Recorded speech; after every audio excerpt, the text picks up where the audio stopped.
Hey everyone, I wanted to bring today's topic to the podcast, talking about high-risk pregnancies and how you can navigate, what to do to navigate the medical system, and also looking at the mind-body approach to this. So I think a lot of times when we given the label of high-risk pregnancy, and I was given this label myself when I had both my children because it was donor egg, so they put this label to me, and so it can be quite scary and traumatizing to have that label. So how to navigate the medical system as well as how to navigate the mind-body side of this, be able to release trauma and grief, anxiety, whatever it may be going on in the body, and really listening to the body as you go through this, and it can be really empowering. So I hope you get some good information out of this podcast, and thanks again for listening, and feel free to leave a review on iTunes. Hey there, I regularly speak with 5 to 10 couples per week who are struggling to have their baby. And although we want to help everyone, we only have 2 spots available per month to work with us. So the Supercharge Your Fertility Discovery call is for action takers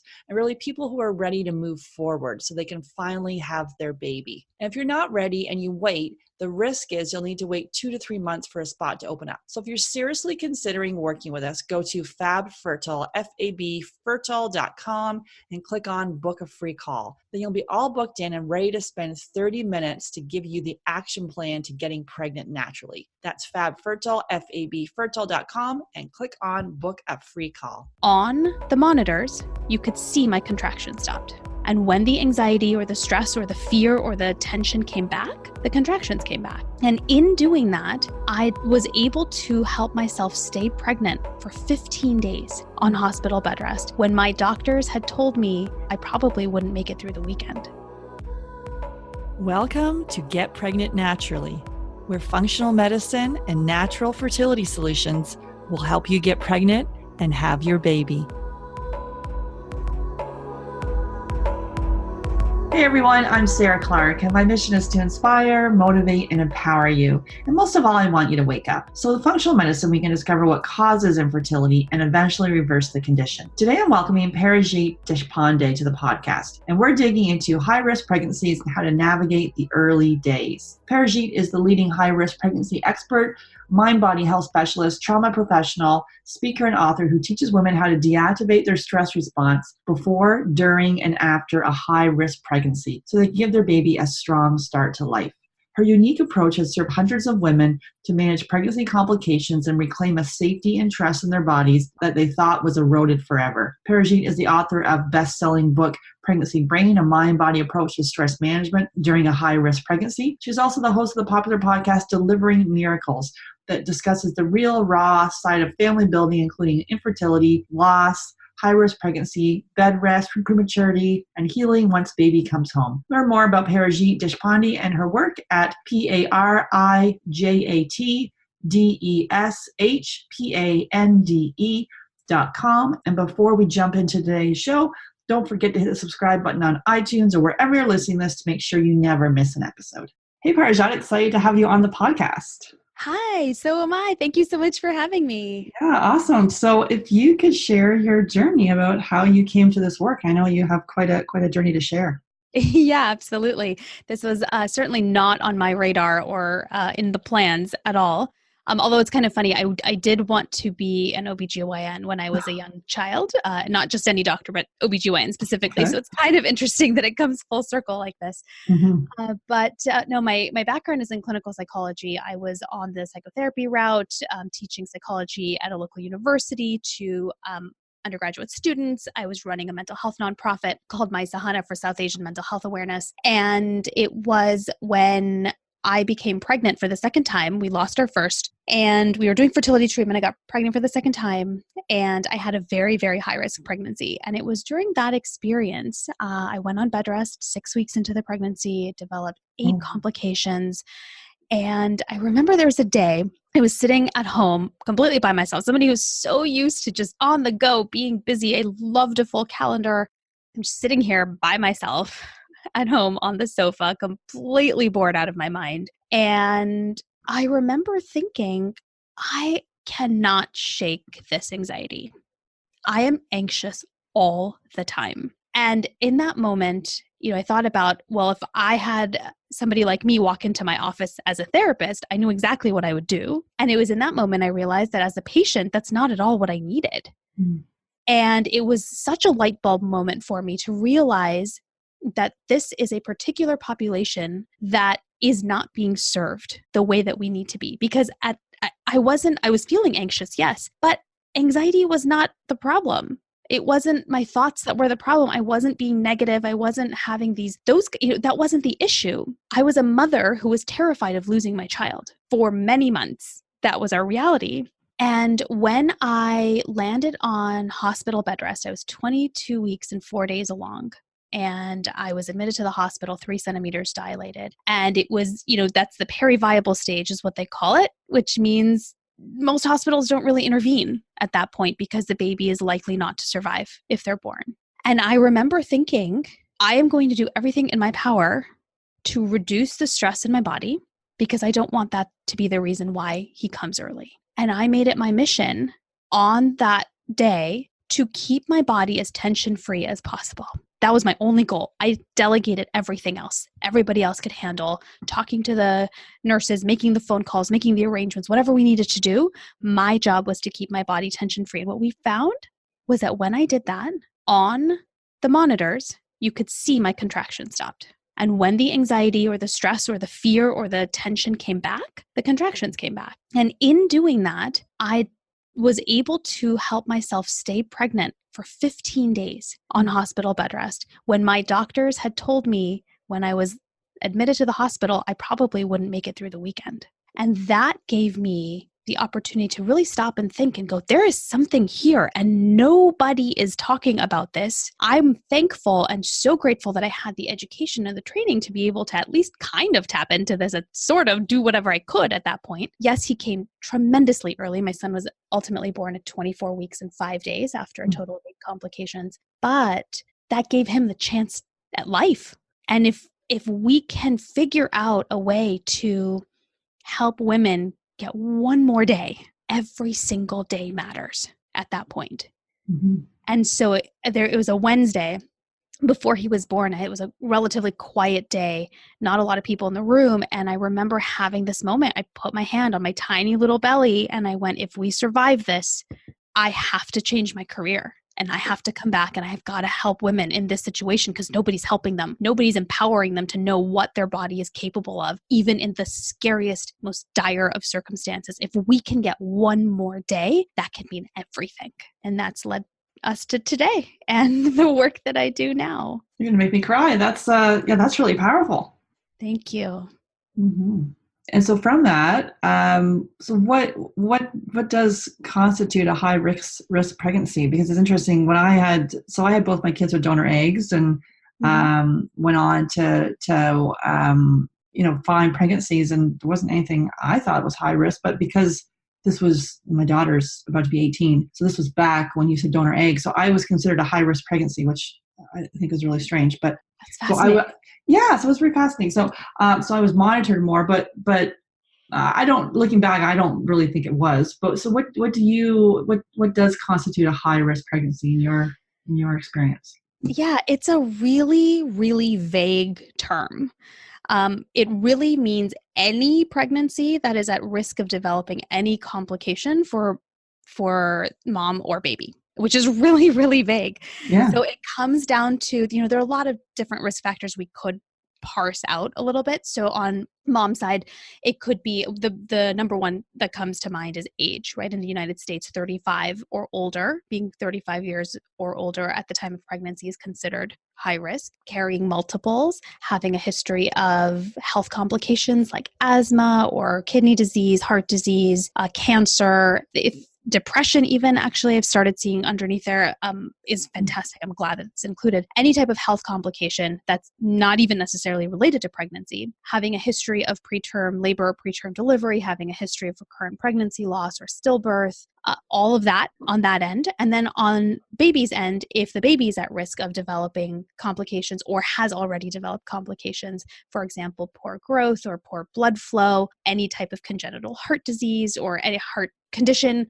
any type of genetic issue, all of that is underneath that umbrella. And then it is also women who have developed complications and are currently experiencing complications during pregnancy. All of that is under that umbrella. So it's a very, very large umbrella, as you can see. Yeah, it's actually quite a huge population when you're saying that really not being properly served and not getting what they need. Yeah, absolutely. And I think one of the things that I really like to clarify for people is that label can be really scary, that you're considered high risk. It was, right? For me. I'm like, what do you mean? I didn't even, so if you're giving me this definition here, I didn't have any of those things. I went into premature ovarian failure at 28 and had to use donor eggs. So they said high risk pregnancy.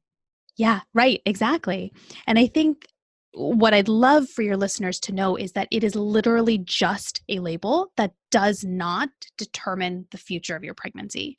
It does not mean you will develop complications. It does not mean your baby will develop complications or anything like that. It is literally just kind of a flag for the medical team to go, this person needs a little bit more support or some more eyes or some more frequent monitoring, and that's it. That's all it means. And then for you, so you were at bed rest, you said at six weeks, and then went into the hospital for hospital bed rest at 22 weeks. Did I get that right? That's right. Mm-hmm. Okay, so yours was high risk from the beginning then. It was. I developed my first complication before I even knew I was pregnant. And it just kind of snowballed from there. So I was high risk because I'd already developed pregnancy complications. Okay. And so some steps to deal with a high risk pregnancy, that label as we call it. What are some things that you help people to deal with this?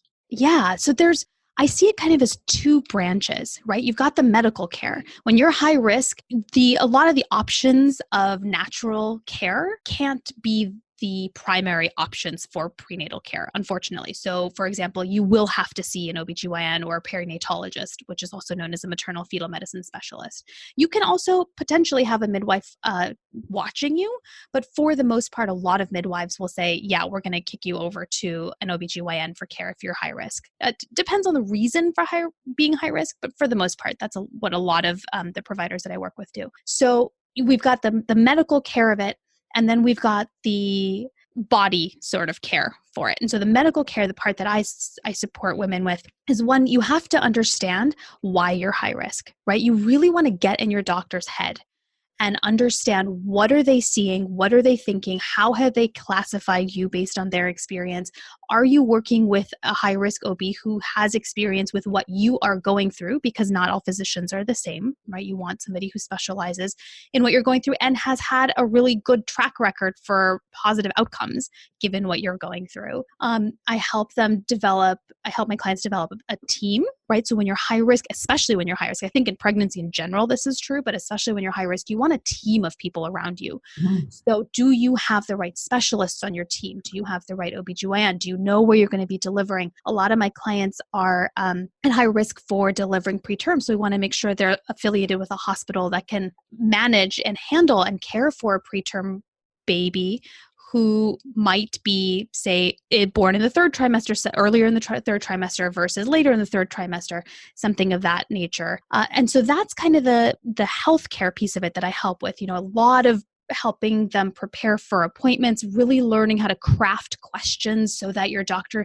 does not wave you off as just some anxious patient who's just freaking out, but literally takes you seriously and answers the question so you are exactly on the same level as your physician in terms of understanding what's going on, even if you don't have a medical degree. You don't need to know all the lingo to be able to match your doctor on the same level in terms of your care and to be really involved with that. And then the other piece of it, the body support that I provide, the mind-body support, is related to kind of that epiphany that I had when I was in the hospital of, if I can control my contractions, there are two reasons for my contractions. It ultimately turned out, one was related to my stress response being on, and the second was ultimately due to infection. When the infection came, there's nothing anyone can do, and he had to be born, otherwise it would have been dangerous for both of us.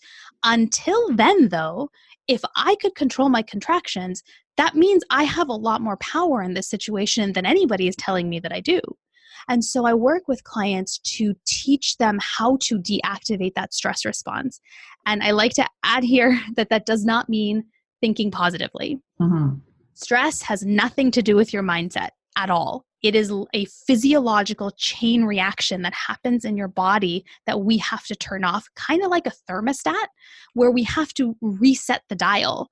And in doing that, you see a tremendous, powerful change in your body. I have clients whose blood pressure has dropped when medication wasn't working, sleep comes back. All my clients have come off of sleep aids and supplements and all of that because they're able to sleep again. Preterm contractions stop, blood glucose level evens out. It's just mind-blowing how much is possible. And it's not a magic solution. That's the thing, right? And so we work on that, and it's a wonderful, beautiful complement to the medical care that they're receiving, that they're now also very deeply involved in. And it's just a really powerful experience. You go from being how I felt, which is being kind of pulled behind a speeding car, hoping to stay and hold on. And now you're suddenly in the driver's seat going, okay, this is not the path I want to be on, but I kind of get to choose how fast we go and where we go and what's going to happen because I get to make decisions on this road, which I think is just incredibly empowering. Yeah, so the logistical side of things with the medical team and your specialists and asking those important questions and kind of the logistics, right? And then the mind body side of it really digging into that stress response and parasympathetic and sympathetic and nervous system. Yeah, really digging into that then. Yeah, absolutely. Absolutely. And so what are some questions, we talked about questions here, what are some questions that we should ask during that preconception appointment? Oh yeah, I'm so glad you asked that. So I really encourage everybody, my friends and potential clients, and just anyone who might think you're high risk or you are likely to be high risk the next time you're pregnant or the first time even if you're trying to get pregnant, do a preconception appointment. Schedule an appointment with a maternal fetal medicine specialist, also known as a high-risk OB or a perinatologist. It's just 3 words for the same exact job. And talk to them about, bring your entire medical history, whether it's related to your fertility journey or not, your pregnancy journey or not. Bring your entire medical history and go through that with them. And I would ask questions like, what in my history do you see as a potential red flag for me to experience complications during my pregnancy? What are you, when you see my history, what concerns you? And when you see my history, and this is a question that we often forget to ask, but is just as important.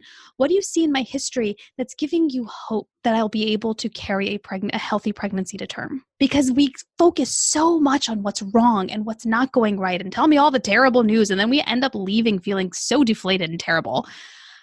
When there are also signs along the way of, hey, I think these factors, whatever they may be, are actually working in our favor. And this is how we can use them to our advantage to help you stay pregnant. I think it's extremely helpful to see it and hear it from that way. So you don't feel like something that's just kind of broken down and you're trying to keep it together, which is what a lot of my clients feel like. And I know I felt that way too. It gives you a new perspective to go, oh, okay, there are some things my body's doing great. And I think I'm ready. And you can start making really informed choices that way. Yeah, to really reframe the whole thing is, because it's that negativity bias where we're like, oh my goodness, you're in the rabbit hole and then it's right. hard to recover. Whereas having a medical professional say, oh, wait a minute, and even they may not even think of it that way when they're how often they're actually asked that question.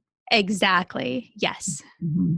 And then as far as the role of your partner, what is the role of your partner? Because sometimes, definitely during the infertility journey or during the fertility journey, it can be, partners will handle it differently. And then if there's been loss or there's a high risk, sometimes they may not know what their role can be. And sometimes it's more supportive, but it can be, like what does it look like for you and how does that pan out? Yeah, absolutely. Their role, I think, is just as you said, during the fertility journey and the path to getting pregnant is so critical, and it continues to be during pregnancy, especially if you're high risk or you're experiencing complications. We've got some challenges on this part of the road. It's crucial to have partner support.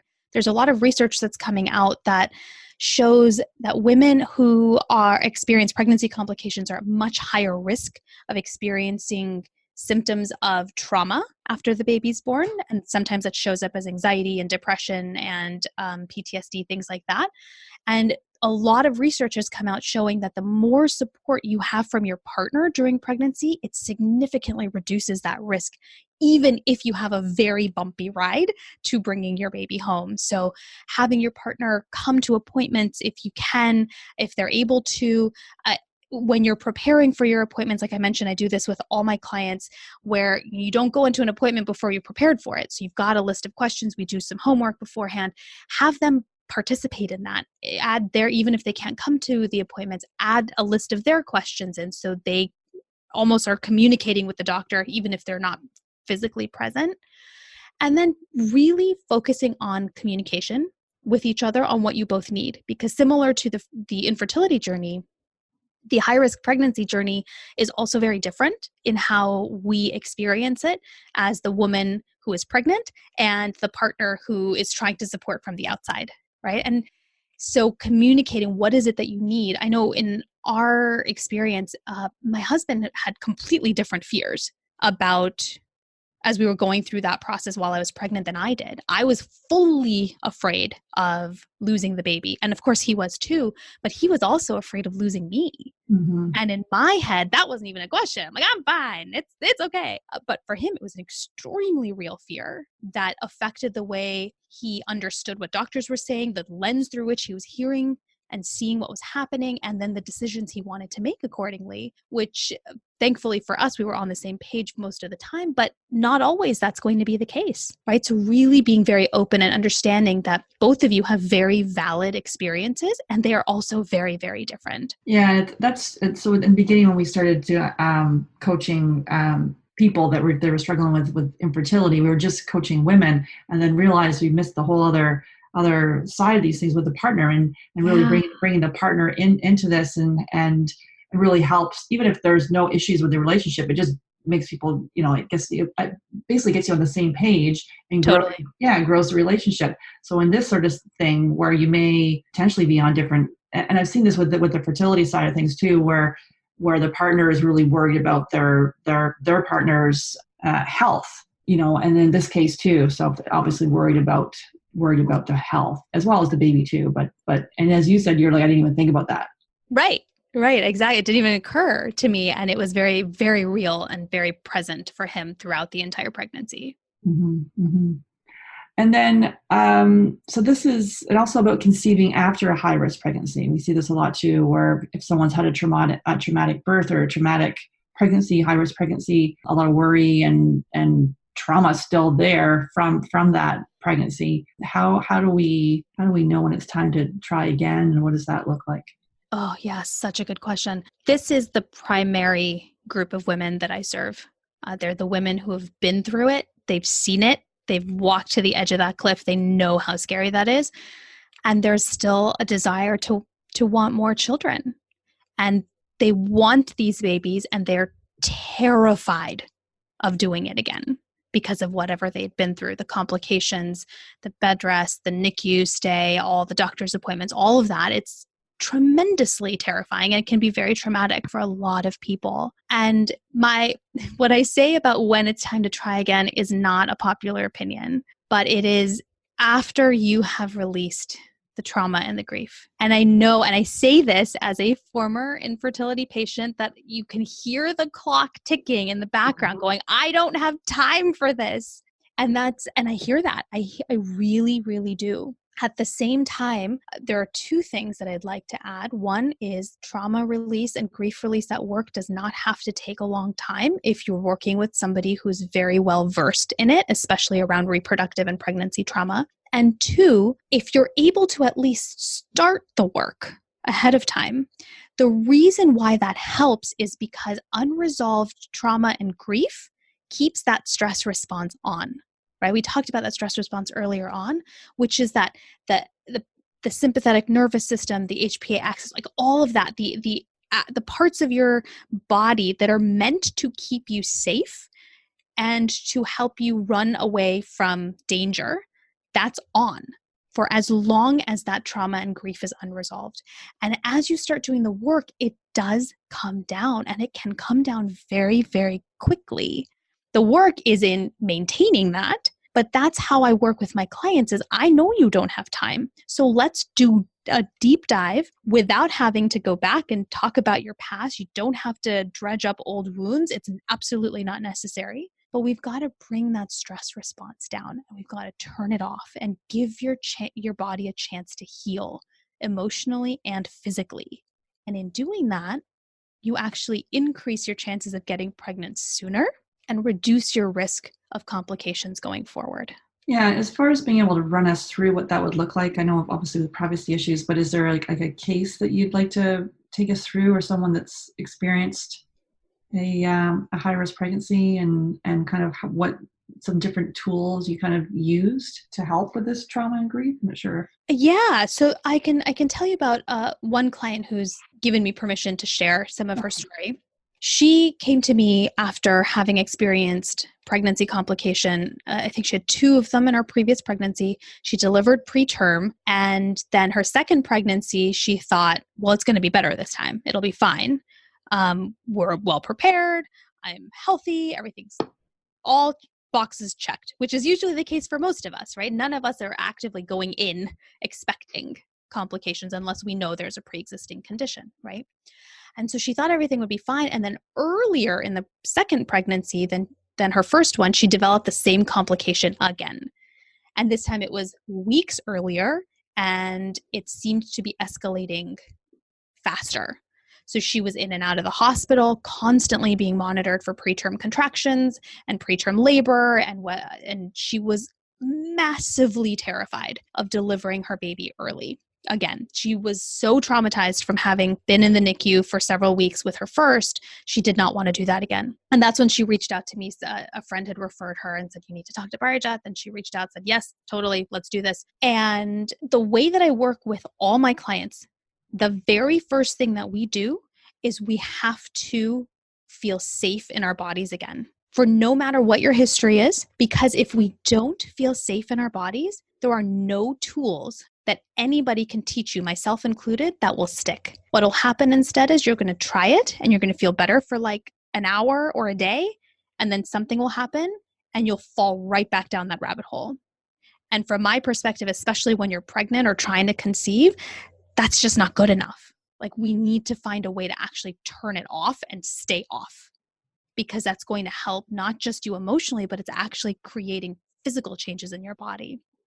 So I work with all my clients, her included, to establish safety in her body. And what that really boils down to is learning how to listen to your body and give your body what it needs.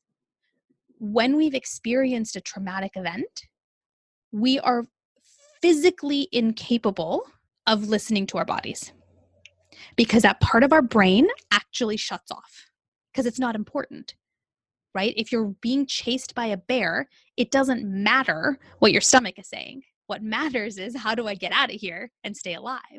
And so that part of your brain actually turns off. And so this is where deactivating that stress response comes in. When we start turning it off, we start getting comfortable with being in our bodies. We start noticing sensations again. We start paying attention to our bodies. And in doing that, we are turning that stress response off. And then from there, we work on either releasing the trauma or releasing the traumatic grief. And it's different for each client.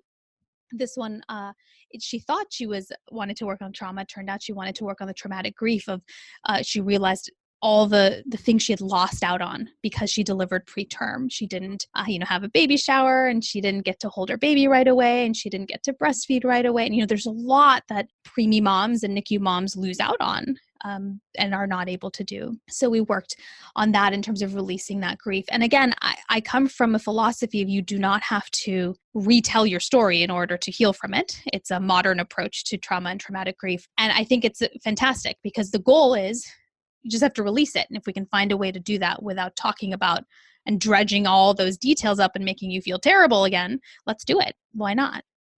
And so we work on having her listen to her body as the grief is coming up, and learning how to release that in a way that continues to help her feel calm with that stress response off. Some of the tools that I share do include diaphragmatic breathing and progressive relaxation, and really just any kind of tools that allow you to experience a deep physiological relaxation. And that's coupled with that release.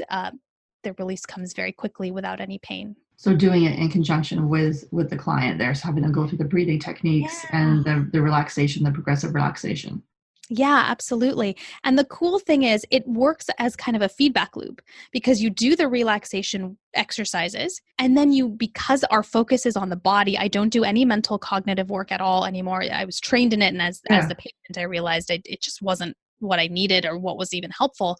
So we do very body focused work. And the cool thing is for her and then for all my other clients too, is you notice how your body's responding. So I taught her a particular tool that was very helpful for her when she noticed her preterm contractions were picking up. And as she did the relaxation tool, her actual contractions stopped. And she was able to stop them during NSTs, which were non-stress tests that you can have if you're high risk towards the end of your pregnancy. And she was able to see that she never went back to the hospital again for overnight stays because she was able to manage her contractions. And she, as just like I did, noticed that when her anxiety or her fear or that grief popped up, her contractions picked up. And so she was able to figure out, oh, this is what's happening. I can calm myself down, not mentally again. I'm saying actually physically, that deep relaxation, and her contractions would stop. And she actually went on to deliver post-term. We got to the point where we're like, hello, baby, it's okay to come now. We're ready for you. Oh, that's nice. So, and so these sessions with you, is it weekly and then they're doing work like daily, or how does that work? Yeah. So I work with my clients weekly. There's a call that we have weekly.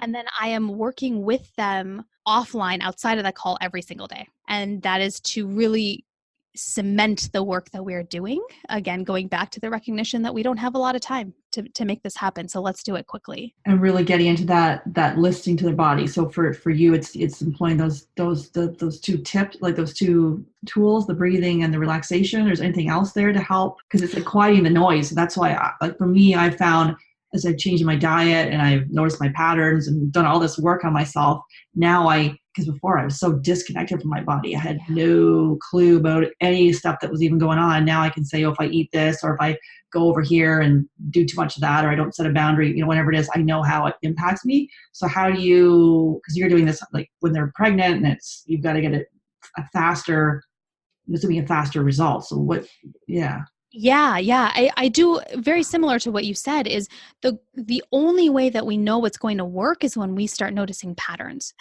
And so first we have to learn how to listen, right? Because that part of your brain is offline when there's unresolved grief and trauma. So we've got to get that back online.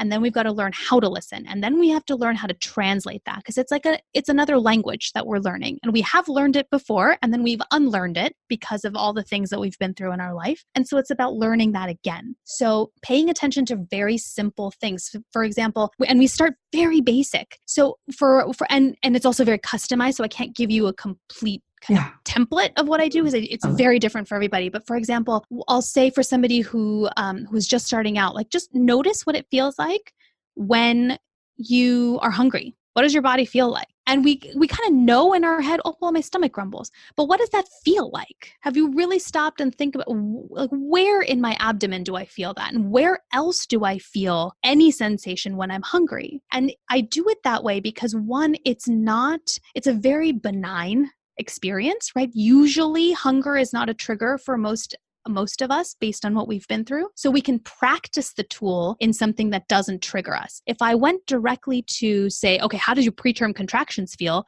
Well, as you notice it, your stress response is going to turn right back on. You're going to stop noticing it, right? So we can't go there right away. We start very, very basic. And in doing that, a lot of my clients, the very first thing they notice is how thirsty they are. They start paying attention to parts of their body and they go, oh my gosh, my mouth is so parched. What's going on? Is there something wrong with you? No.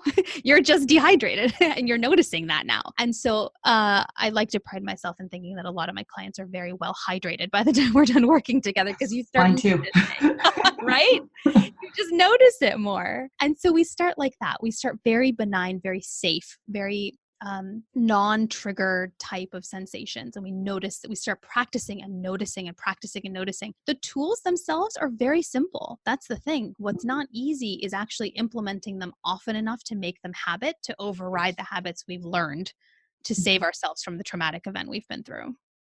Absolutely. So starting small with identifying hunger, thirst, and then moving your way through, because if the trauma is held in certain parts of the body, is that what you're seeing, or how do you have them Yeah. shift out? Yeah, absolutely. So we start noticing, where is your body kind of chirping up? What's going on now? Oh, well, today I woke up with, my neck's a little bit tight. Okay, let's look back and let's think what could have made that happen. First, we kind of rule out easy fixes, right? Oh, yeah, I slept weird. Okay, Mhm. that's easy to fix. Not a big deal. Well, it's not that, and it's not that, and I did my stretches, and I did that.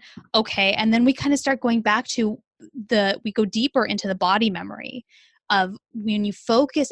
Our body holds on to memories that our minds have forgotten, and that's not. It sounds really woo, but it's not. It's Oh, just how our bodies work. Like, it's like riding a bike, right? You haven't ridden it for 20 years and you get on a bike. How do you know how to ride it? You don't have to relearn it. Your body has muscle memories, right? Same thing with trauma, with grief, and with emotions like that.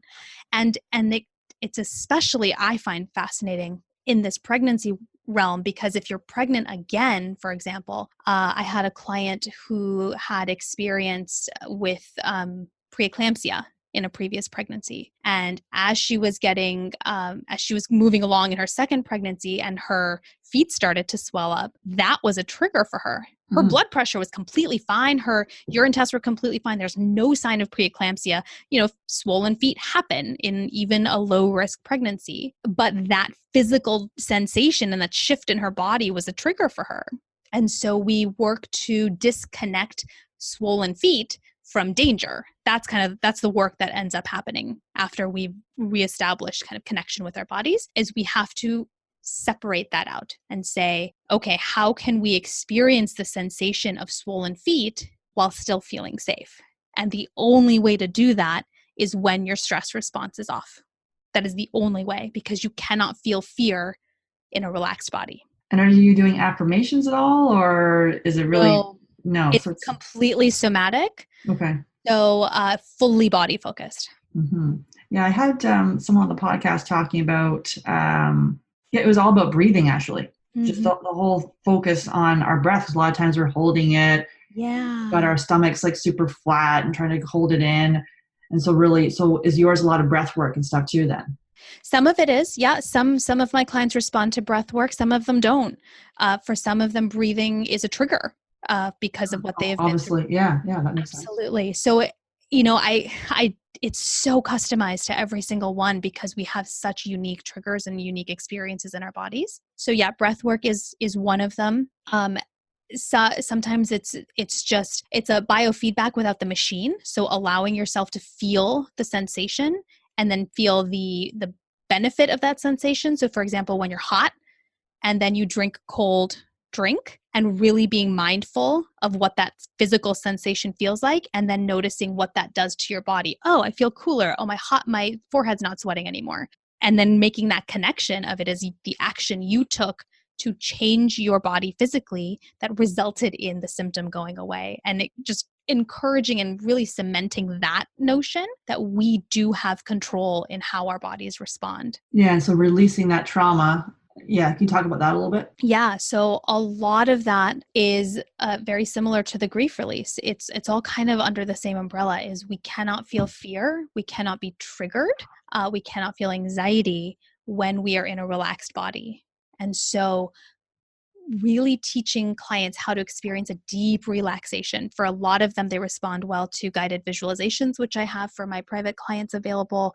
Mhm. We do a lot of sensory work in order to trigger positive memories and help create that sense of relaxation in the body, and then from there approaching an upcoming trigger. For example, if they have a doctor's appointment that's coming up, a lot of clients get nervous before a doctor's appointment and they're completely fine in between, and then 3 days before they start getting a little antsy, and then they get nervous, and then they're not sleeping, and then the doctor's appointment comes, and then they're like, oh, thank God, it's over, everything's fine, and there's just like a relief afterwards. But that constant escalation of anxiety and then the crash afterwards is not actually conducive to having a relaxed body and releasing that trauma. Instead, what I like to have them do is to work on having that relaxed body all the way through. 3 nights before, 2 nights before, 1 night before. We work on really getting them to sleep consistently through that.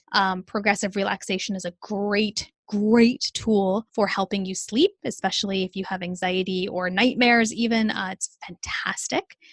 And then keeping a relaxed body in the waiting room, in the exam room, and then afterwards. And you can imagine that, yes, there will be some moments of anxiety, but they know exactly how to bring their bodies back down to baseline, because we cannot be traumatized in a relaxed body, and we cannot experience fear or triggers in a relaxed body. And that's what we're trying to do. And progressive relaxation, where you're tightening all the body, and then you're releasing or going through each, relax the hand, relax is that what you're talking about? Yeah. Exactly. Yeah. A full body scan where you tighten for 5 seconds as you inhale, and then you exhale for 5 and release. It's a really great way to override the tension that we keep in our bodies when we don't feel safe. Yeah, I've got a foam roller. I was talking about this on a podcast too, where I do this while I'm meditating, and it's sort of on the foam roller, and then it's kind of like release some more, and I'm on this thing like, whoa. I can't, but then you can. Yeah, it's interesting when you say do it a little more. You're like, oh, damn, I didn't know I was like so shoulders around the ears thing. So yeah, Yes, exactly. It's so cool. And then, so any resources you'd like to recommend, a book, a website, an app, a documentary, anything that you are obsessed with right now and loving? Yeah, sure. I would love to mention that I have a book that if any of your listeners are interested in, if you like this somatic approach, very gentle approach, it's called Pregnancy Brain, a mind-body approach to stress management during a high-risk pregnancy, where stress is not a mental, cognitive mindset issue at all. It's all physical. So if you'd like to check that out, that's available. And a lot of my work is based off of some of the latest trauma researchers that are doing some really cutting edge work. So I think The Body Keeps the Score is a great one, especially if you are done trying to conceive for a little while and are not going to start again. I think that's a great one to check out. Body Keeps the Score. And did you know the author of that one? Or? Yeah, Bessel van der Kolk. I'll have that in the show notes. And you've already shared a success stories, or anything else you wanted to share there that comes to mind? Or I think that it just really hitting home for your listeners that this is not, you're not a victim of the diagnosis that you have. And I wish that the medical field did a better job of empowering us to know how much we can actually influence and push the bounds of that, of any diagnosis that we have. And that healing is not just mental. That in doing the work, I frame it as trauma and grief release, but in doing that, what we are doing is improving health. We're improving pregnancy outcomes. We are delaying delivery to extend pregnancy. And it has cascading effects for even after baby is home. You are less likely to be traumatized during birth. Even if you deliver preterm, you have more resources to get through the NICU if baby's born preterm. And the postpartum healing experience is a lot faster and a lot more powerful as you enter into this new phase of motherhood. So I really hope if there's anything your listeners take away from this, is that this is completely interconnected, that we can't have physical health without releasing the emotional wounds, and we can't heal physical wounds without, we can't heal emotional wounds without addressing our physiology at the same time. And I hope that is a really empowering message for them. For all of you to hear, is that there's a lot of hope. There's so much hope. And I think that's just what I love about this work so much, is every day I get to see clients just defying odds left and right because of this work. And I hope that your listeners can really hear that there really is a lot of hope. I love that. So powerful, so powerful. Okay, so you have a free gift, and it's what questions to ask your doctor. And you can go to Parijat's website. So I'll have that link in the show notes, but it's ParijatDeshpande.com. And you can just share with listeners what they'll get in that little free download you have. Yeah, it's a list of, I can't remember exactly how many questions, it's a bunch of them. Maybe like 40, 45 questions or so on questions to ask your doctor after you've had failed treatment cycles or a failed cycle if you're doing fertility treatment, questions to ask in your preconception appointment after you've experienced loss or a high-risk pregnancy or preterm delivery, and then questions to ask in your first MFM appointment, which is your high-risk OB or perinatologist appointment when you're pregnant, to make sure that you're totally on top of your care and they're totally on top of your care. You reduce the risk of medical errors and make sure that they treat you as the competent person you are and not just another anxious patient that's trying to get attention. They really meet you where you are, which I think is very empowering. So that's all in there in that free download. Love that. That sounds like an awesome resource. So definitely check that out. And thanks so much for coming on the podcast, sharing your words of wisdom and really sharing your story and how you came to do this work. And as I say, yeah, it's very, as you were talking about hope, and it's very empowering. So thanks again for coming on. Thanks for having me. I don't know whether you've heard, but I'm offering some spaces in my calendar for Supercharge Your Fertility Discovery Calls. So this call is for you if you're ready to get pregnant naturally or improve your chances at the fertility clinic. We take a functional approach to fertility. It's the future of conventional medicine. So there's a reason that so many medical professionals who are trying to conceive work with us. The approach is rooted in science. So the call is for both you and your partner. Go to FabFertile, FabFertile.com and click on book a free call. Then you'll be booked in and ready to spend 30 of the most valuable minutes ever on your fertility. So that's FabFertile, FabFertile.com, and click on the link to book a free call.